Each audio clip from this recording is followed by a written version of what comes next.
Welcome to another episode of the Give Me Liberty podcast. Cultural Marxism is on the rise in Western society.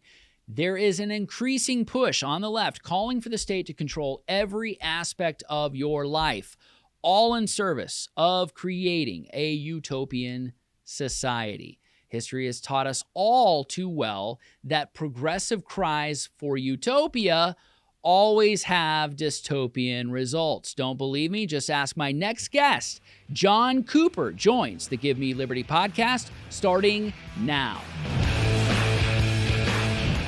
John, you recently released a brand new book, Wimpy, Weak, and Woke: How Truth Can Save America from Utopian Destruction. It is a very vital and important work. Really appreciate you putting it out there. But first and foremost, for our audience, what is utopia exactly, and why do you talk about that so much in this book?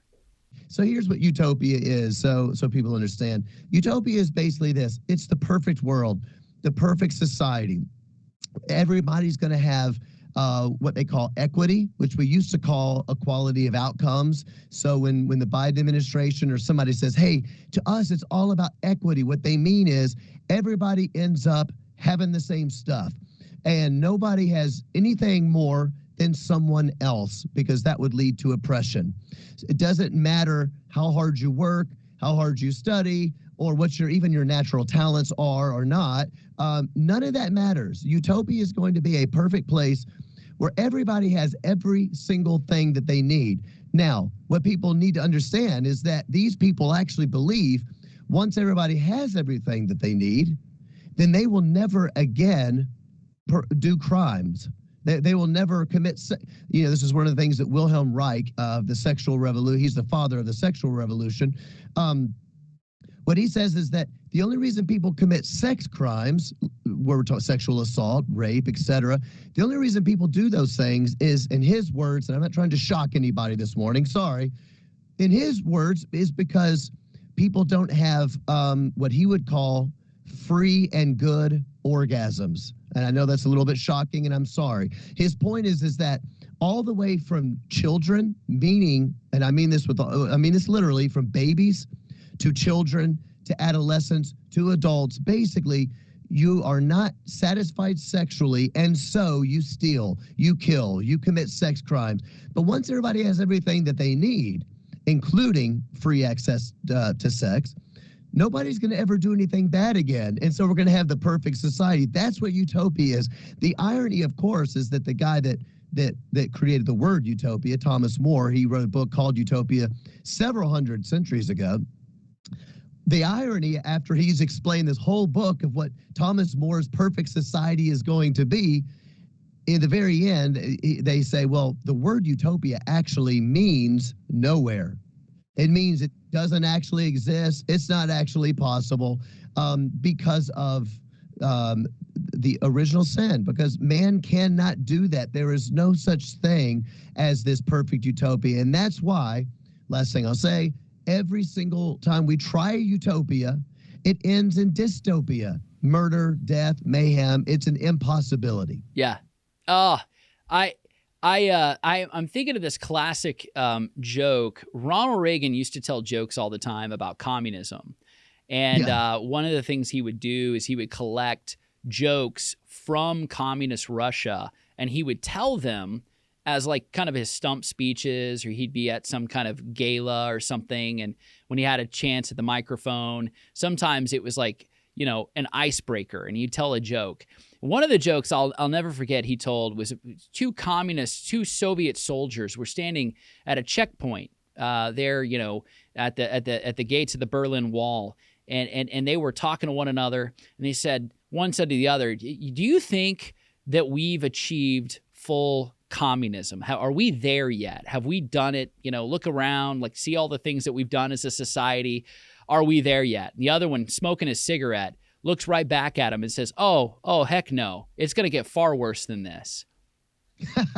Yes. And that's so good. And the joke is like the communism promises to achieve utopianism and utopia. And I love the reference to Sir Thomas More, but yes, that's exactly it.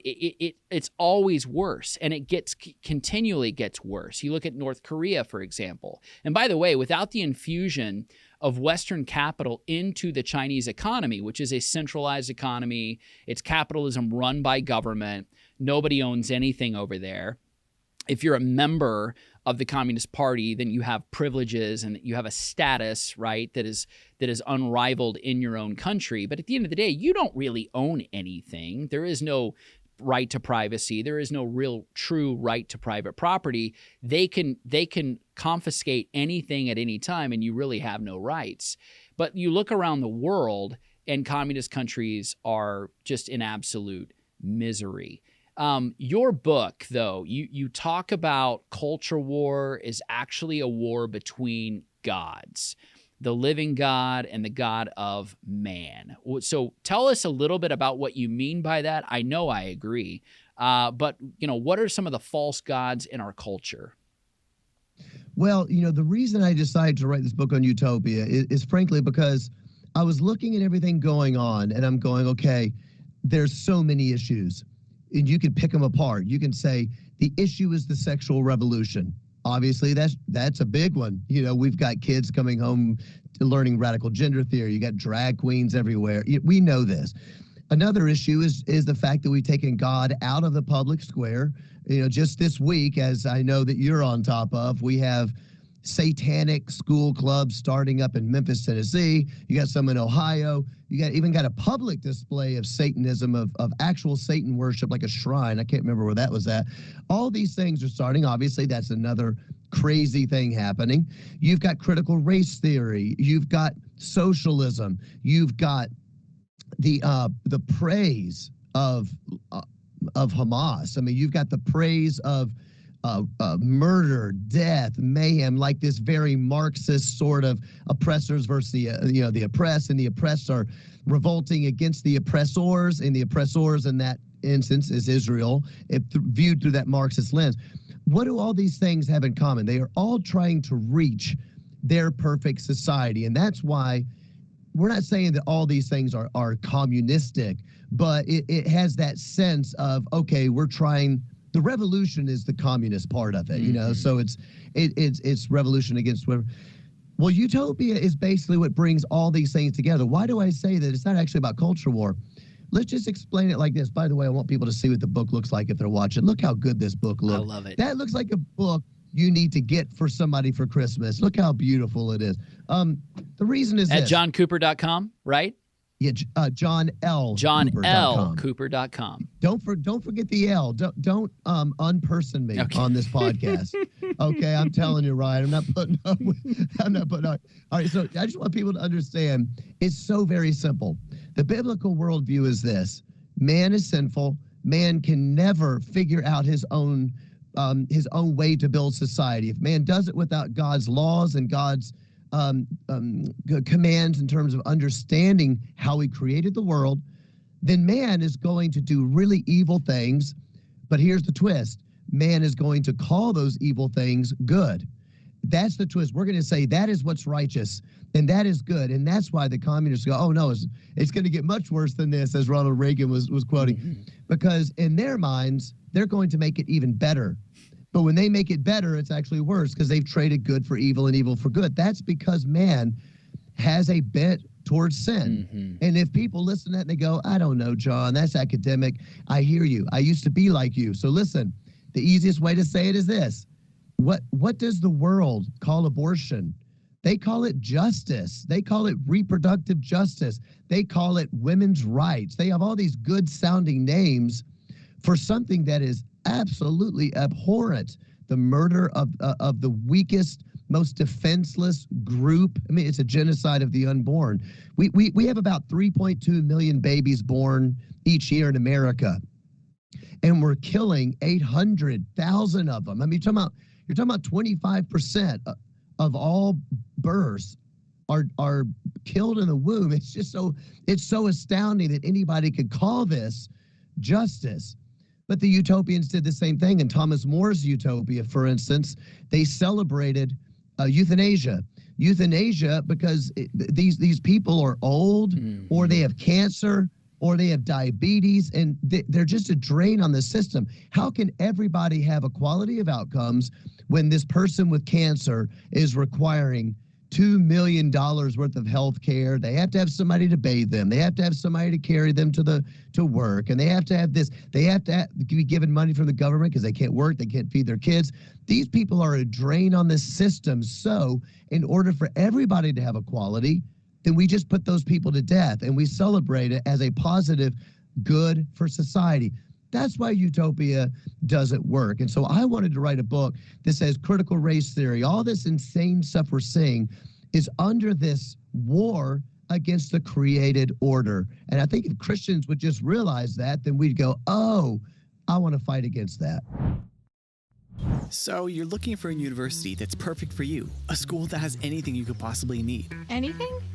You want a place that has the programs you want to study, and maybe a few more, just in case you change your mind. I think I'm going to sign up for the fashion design program. All right. A place with state-of-the-art facilities. I mean, look at this campus. And who doesn't love big-time sports? And great recreational activities. Okay, now we're on a roll. Somewhere you can hike, slide, strike, shoot, climb, eat, and most importantly, eat.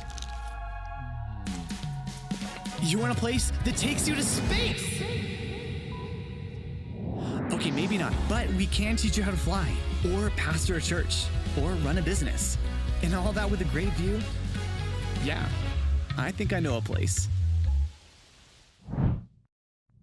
Absolutely, amen. Speaking of euthanasia, even in Canada right now, I think a law goes into effect in 2024. They can start euthanizing those voluntarily without having any terminal illness whatsoever. So people can, they say, well, I'm depressed. I want to be basically killed, and I need to have a doctor inject me. Which basically is I want to give permission to a doctor to commit murder. Can I interrupt there, Ryan? That's a great point. That also, believe it or not, I know you know, but people listening, is a part of utopianism, because I cover this in my book. I cover Marx, but I also cover Freud. And so what people have to realize is that we call them critical theories. I know people hear these words thrown around. Maybe they don't know what that is, but here's all we're saying. Marx is like, we're talking about 1850 to 1870s when he wrote his biggest stuff, right? Yeah. 50 years later, you get the neo-Marxists. They're also called critical theorists. They are a mixture of Marxism and Freud. Yeah. So Freud brings the psychology into it. And now, as that has been twisted in our as everybody knows, we're in a really psychological era. This whole idea of for instance, you go to college and you're not allowed to say something that hurts someone's feelings because words can now be viewed as violence. Words can be harm. Hate speech isn't free speech. What they're saying is, if you say something that hurts someone else's feelings, that is a form of violence that takes their life away. Well, why is that? It's because we are now a very psychologized society. So we've redefined what reality is. Now, reality is not the physical realm. Reality is your inner feelings.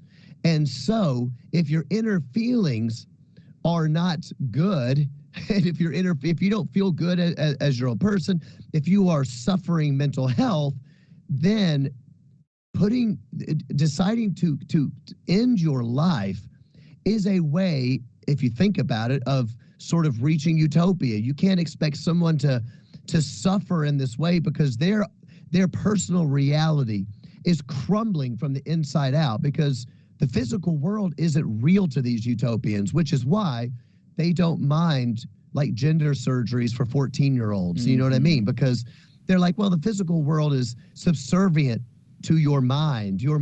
So if you think about it from a biblical perspective, I don't want to go too deep on this, but it's almost a form of Gnosticism. Gnosticism, of course, is this biblical heresy. A heresy Christian heresy, not a biblical heresy, excuse Yeah. me. A Christian heresy that says basically the physical world is evil and the inner light is going to guide me out of this physical realm into a perfect spiritual realm of light. So it's inner truth, it's inner revelation. The world doesn't know it, but I have this secret light that's going to lead me out of this realm. That's sort of like what transgender ideology is, because it's based on the reality of the inner self. So euthanasia isn't just good for these utopians because now society doesn't have to spend money on them. If you're doing it because people have, they're depressed, they don't want to live anymore, I just want to live my life. They say, well, hey, how could we force someone to be tormented forever in their own personal reality? It's a very sick twist. The Bible, on the other hand, I know I'm talking for a long time. It's good. The Bible, on the other hand, says, no. There is a physical reality. It is real. There, of course, is a spiritual reality. Christ is Lord of both. But the physical world, is the objective world, we may call it, the philosophers sometimes call it, is real. Jesus Christ came to earth. He is God incarnate. He died in this physical world. He was raised from the dead in this physical world. So he defines reality, and it is real. So the Christian has to say, I want Christ to be Lord of my heart, Lord in the heavens, but I also want Christ to be Lord of the earth. And so you have the spiritual realm and the objective world. That's well said. Real quick, I was at a gathering of pastors not too long ago. And elderly kind of statesman in the room turns to me and says, hey, can you explain what wokeism is just to this group?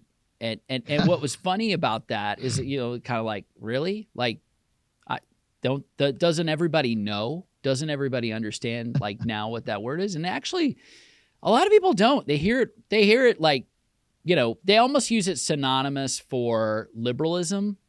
And that's not quite what it is. Okay, so by the way, it's far more nefarious. It's far more acidic and toxic.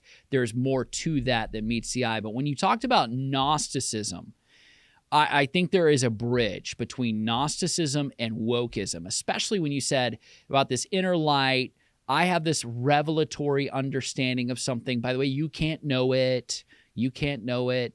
Wokeism seems to kind of dovetail with that same kind of thing, that same kind of understanding. Some people call it standpoint epistemology, this kind of experiential. By the way, a lot of English departments across the country are kind of dominated by this perspectivalism. This is how they engage in writing and things like that. And I think it naturally lends itself to kind of liberal arts education. But not the same thing. But it is interesting how for some people it is quite easy to fall prey, to be susceptible to wokeism. How would you define it just for a general audience? Man, it's such an important question. And I define it in my introduction chapter. And then I also hit it again in chapter 1, because I know a lot of people use a lot of different definitions. And the vitriol I've received for the title of the book, Wimpy, Weak, and Woke, specifically because of the word woke, Christians are losing their minds about it. They're like, you don't care for the poor. Well, I'm sorry, I care for the poor, so I guess I'm woke. Screw you, John. I'm never listening again. So let me read this. This is page 45. This is in chapter 1. I also defined it in my introductory chapter. Listen to this. Caring about the poor, hating racism, desiring to raise the standards of education and minimize disparities between groups of people is not being woke. Right. Is not being woke. In my view, these are the actions of people who have been rescued and changed by the gospel of Jesus Christ. Man. A love for Christ will naturally beget a love for people. It will also cause us to begin to hate the things that God hates, such as racism and bigotry. So let's just clear it up. That is not being woke. And I have something to say to the atheist progressives who think that they're the ones that created social justice. Wrong. Christians are the ones that created social justice. It's because of Christ that Christians began to love the poor. All you got to do is go back in history and find out who is it that was changing the game for poor people, for women, for the least of these, for the disabled, for the actual oppressed. Wokeism is different. And I agree. Being liberal is not also being woke. There's plenty of liberals that aren't woke. Bill Maher is one of them, right? Right. So we got to be careful in what we're saying here. Since 1971, Liberty University has had one mission: training champions for Christ. We've been at this for a while, and in the shadow of the Blue Ridge Mountains, we have grown to be a global force. Today, Liberty runs over 100,000 students around the globe, studying across 15 colleges and schools. And, among them, over 30,000 military students. Across 700 programs of study, we train as one: nurses, artists, business leaders of the future and today. Together, we work to give back through service trips, local community work, and over 500,000 volunteer hours per year. And we play just as hard as we study, with 20 NCAA athletic programs and 40 club sports teams. So, who are we?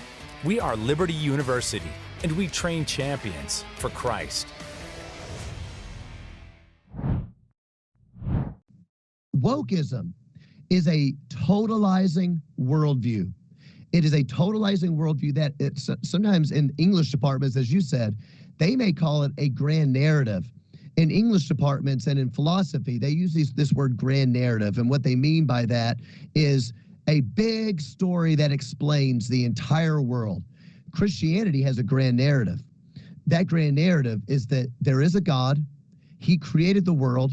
He created order. And so if you want to know who you are and where you belong, you have to understand your place in God's good world, right? And God tells you how to live in his world. That's our grand narrative. Obviously, we follow that up with Jesus Christ coming to save us, but I'm talking about the creation story. The grand narrative of wokeism is, number one, humans are good. Humans can reach perfection if we just try hard enough. That's why it's just beyond the river bend. Yeah. That's why it's just there. As long as we just try hard enough, we can do it. Also, we don't need God to tell us how to live in his world. In fact, God and his laws are the reason people are suffering. All of this is in wokeism. Now, a lot of Christian woke people would say, well, I don't believe that part. They would say they don't believe that on paper, but they do believe it in their actual actions, and I'll explain what I mean. Because all of that, wokeism then says, using the power of man, using my own mind, we are going to bring perfect justice to the world. We're going to make all the wrong things right. And the grand narrative of wokeism is that there are only two kinds of people: oppressed people and oppressors. Everything is about power. Every single interaction. You wake up in the morning, you go make the coffee. You are involved in some sort of power dynamic, whether you know it or not. There is power happening. And you might say, well, John, how's there power happening? Well, the question is this: why do you own a coffee maker? Do more white people own coffee makers than people of color? Or do more men own coffee makers than women? Or do more tall people have more expensive coffee makers than little people? Like, everything is involved in oppressors. And if in the end you are a woman, person of color, little person that also owns a coffee maker, guess what? You are oppressing other people in other countries who don't have as much money as you. So this oppressor narrative is everywhere. America oppresses the rest of the world because we have coffee makers. You see what I'm saying? Yeah. Everything is about this matrix. And so morality is no longer about a static thing. Let me give you an example. I was raised to believe that you keep your hands, objects to yourself. You don't go to your kid sitting next to you in kindergarten and slap him in the face. Right. Right? That's a wrong thing to do. And I said, well, I don't care. He made fun of my mom. You still don't slap him in the face, right? So we teach our kids that's not how you respond to that. Well, go to the 2020s. What do we do now? If you believe there are racial disparities, you burn down cities. If you believe that certain groups of people have more than you, then you break into their businesses, or you might even hurt people. You see what I'm saying? There are no static metrics of morality. Everything is based on a revolution of the dispossessed or the oppressed or the marginalized, the people that don't have as much stuff as those rich people, whoever they are. Yeah. And now what is moral is not defined by the Bible. It is defined by what the culture tells you is the revolution.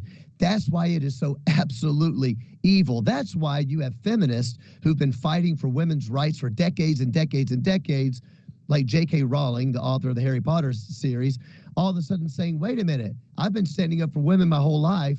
And she's even pro-trans, by the way, but she's like, hey, I don't think that biological men who say they're women should be in women's locker rooms. That's not okay.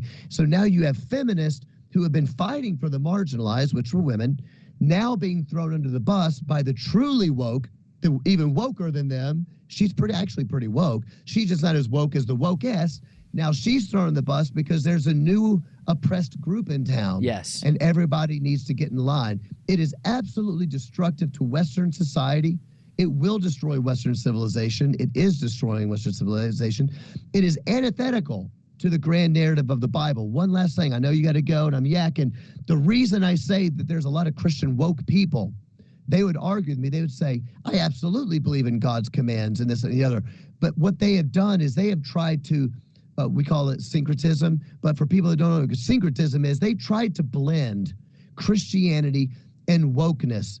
And so what they said is, from Christianity, they say, Jesus says I have to care for the poor and the oppressed. Then they define who is poor and oppressed by the woke secular social justice movement. They put them together, and then they say, Jesus wants me to stand up for trans rights. Jesus wants me to march with BLM and burn buildings down. Jesus wants me to promote Drag Queen Story Hour. You see where this is going? Yeah, you're talking about Derek Webb. Actually, he's not even a Christian anymore, so... Right. Yes. But that's all that stuff is what we're talking about. That's what is happening to the evangelical church. And then people like you who stand for liberty or give me death. Yes. People like you and people like me, we say, hey, that's evil. Killing babies in the womb, evil. Drag queens coming to read to your children in school. You don't even have to be a Christian to know that's evil. Come on. We stand up against it as evil. Then the evangelical church, a lot of them are coming against people like you and saying, Ryan, why are you being so divisive? Why are you being so mean? We're about love. They are promoting this wickedness in the name of Jesus. So I explain that in the book. I tell people what we need to do about it. If you read the book, you will never again have somebody say, Ryan, John, whoever's listening to this podcast, Stacey, you don't even know what wokeness is. You don't even know what critical race theory is. You don't even know what Marxism is. You will never hear that again because you'll know a lot more than they do. Yes. Amen. Brother, no one can say it better. I really appreciate you coming on. And by the way, are you sure you're a musician? Like, well, a lot of musicians, they can't talk politics, philosophy, ideology. Brother, you do that so well, and I really appreciate. Oh, that's kind. But dude, keep the faith. Keep on keeping on. By the way, show that book one more time. Oh man, look how gorgeous this book is. Yes. I almost want to go buy it again. You know what yeah. I mean? So weak, wimpy, and woke. Guys, get it. JohnLCooper.com. Brother, thank you so much for joining the Give Me Liberty podcast. And folks, stick around for final thoughts. Hey, thank you so much for joining the Give Me Liberty podcast. Merry Christmas to everyone. I hope that you will give your friend the gift of the Give Me Liberty podcast. Only a true friend can. Please like and subscribe and share with a friend. We're so glad we got to spend some time with our good friend, John Cooper, and discuss his timely and important work, Wimpy, Weak, and Woke, How Truth Can Save America from Utopian Destruction. John said it so well. We as human beings have a totally sinful and depraved nature. Without the revelation of God's law in Scripture, we really don't have any clue how to institute civil government. It all starts with the doctrine of man, human anthropology, but biblical anthropology. The critical error of the left is that they fundamentally have misdiagnosed the human problem because they remove sin from the equation. They believe that human beings are basically good, and that if we consolidate all of our resources and power together, if we remove all of the constraints of authority, we can achieve that perfect society. In reality, All that comes from these aims are tyranny, death, and destruction. John's message is so vitally important for Christians to understand because critical theory and Marxist utopianism are directly opposed to the faith once for all delivered to the saints. Wokeism has no place in the church or the grand narrative of a totalizing biblical worldview. It is built on the presupposition that is wholly incompatible with biblical truth. So if you haven't already ordered it, go check it out at John L., the middle initial, johnlcooper.com. Wimpy, Weak, and Woke, How Truth Can Save America from Utopian Destruction. And Merry Christmas, everyone. Until next time, God bless you.